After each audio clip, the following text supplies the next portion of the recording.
Jake Paul was born on January 17, 1997, in Cleveland, Ohio.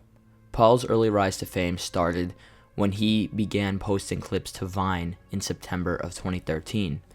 He became internet famous, amassing 5.3 million followers and over 2 billion views on the app before its discontinuation. Paul's fame got him a role on a show on Disney Channel before getting fired for disruptive behavior. While Paul was famous at this time, his fame skyrocketed on YouTube, where he currently sits at over 20 million subscribers. Due to this tremendous amount of fame, Paul capitalized on it and decided to pursue boxing. While critics have come at Paul for boxing, it's understandably something worthy of credit, as deciding to step in the ring is truly a brave act, and learning to box is a great trait to pick up. Paul's first fight was on August 25th, 2018, against fellow YouTuber Deji.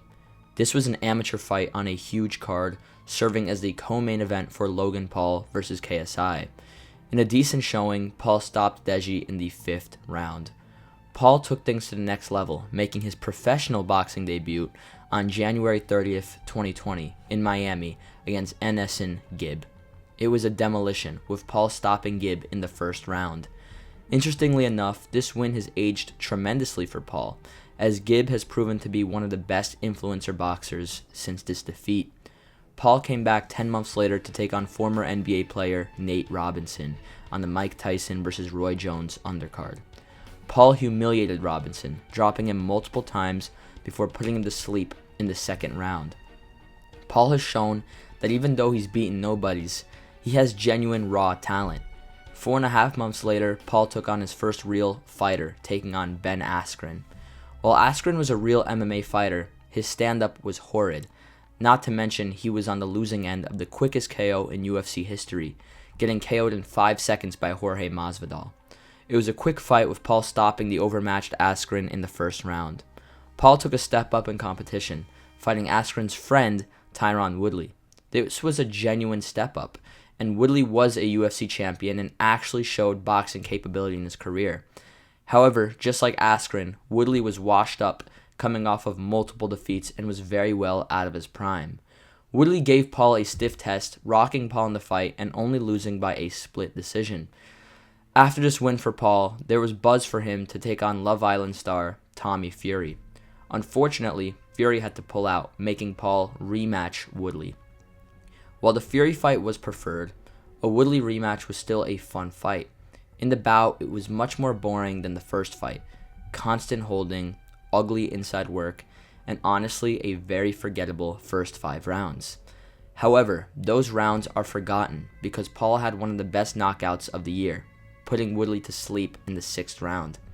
10 months later, Paul took on another step up, fighting the greatest stand-up fighter in UFC history, Anderson Silva. However, once again, Paul was taking on an absolutely washed-up fighter. While Silva did actually just beat a boxer in Julio Cesar Chavez Jr., he was still ancient and had very little chance. Paul dropped and defeated Silva by a unanimous decision. 4 months later, Paul was finally rescheduled to take on Tommy Fury, a real boxer. Fury was 8-0, however, even though he was a real boxer, he was still considered to be pretty mediocre at best. However, it was still enough, as Fury became the first man to defeat Jake Paul, winning by split decision. Paul bounced back 5 months later, taking on another retired UFC fighter in Nate Diaz. While once again he fought a capable striker, Diaz was Paul's 4th retired UFC fighter, and Paul got the win by unanimous decision.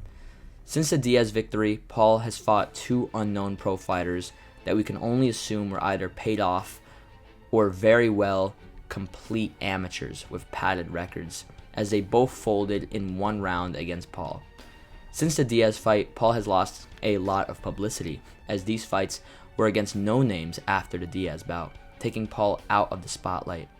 It was time for Paul to get some publicity back, so Paul and his team decided the best course of action would be to take on the most famous boxer in history, 57-year-old Mike Tyson. While Tyson had fought 3.5 years ago, it was against a fellow old man in Roy Jones Jr. When Tyson was in his prime, Paul wasn't even born yet. Matter of fact, Tyson is only 3 years younger than Paul's father, Greg Paul. The fight was set for July 20th, And funnily enough, Tyson actually objectively stood a chance. The problem is, Tyson, being so old, is a liability in multiple ways.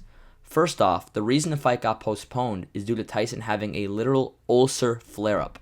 A quick Google search will show you that the common age for someone to get an ulcer flare-up is 60 years old. Paul was literally set to fight a grandpa who was having symptoms most common in old men.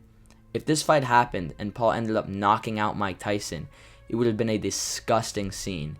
And if Tyson, being so old, could have genuinely been life-threatening. If Tyson's body can't survive a proper training camp, how well can he handle a fight against a 27-year-old Jake Paul? Does Paul have no shame attempting to fight a 57-year-old, capitalizing on the nostalgia of fans seeing Mike Tyson in the ring?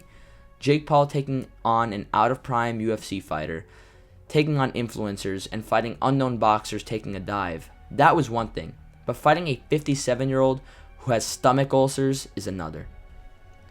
By far one of the most frustrating aspects of the entire Jake Paul saga is that the fighters that he is taking on, a large portion of them in their primes would have defeated Jake Paul.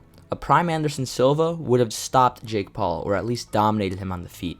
A prime Mike Tyson would literally not even get past the first or second round against Jake Paul. He would take him out very, very quickly.